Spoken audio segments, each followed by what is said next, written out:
ஐயோ போல்ட், இதை கடிச்சிட்டியா நீ? இது கடிச்சு துப்பிட்டியா? இப்ப டாடி உன்னை திட்டுவாரே. இப்ப டாடி திட்டுவாரேம்மா.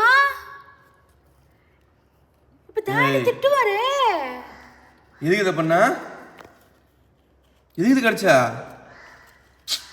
எதுக்கு இது கடிச்சா? எதுக்கு இது கடிச்சா? எதுக்கு இது கடிச்சா போல்ட்டு?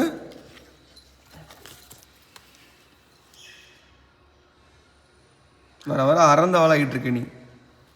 ம் ம் எல்லாத்தையும் போட்டு கடிச்சிக்கிட்டு இருக்க. நீ தானே ஒரு அண்டா சிக்கன் ஃபுல்லாக சாப்பிட்ட. டேய் உனதான்டா. அங்க பாரு டாடி கூப்பிடுறாரு. இங்க பாரு. அங்க பாரு டாடி கூப்பிடுறாரு. இங்க பாரு. இங்க பாரு. திட்டினா மட்டும் கோவம் வந்துடும் இருக்கு. அப்படியே கம்முன்னு இருவாரு. திட்டினா தெரிஞ்சிடும் அப்படியே.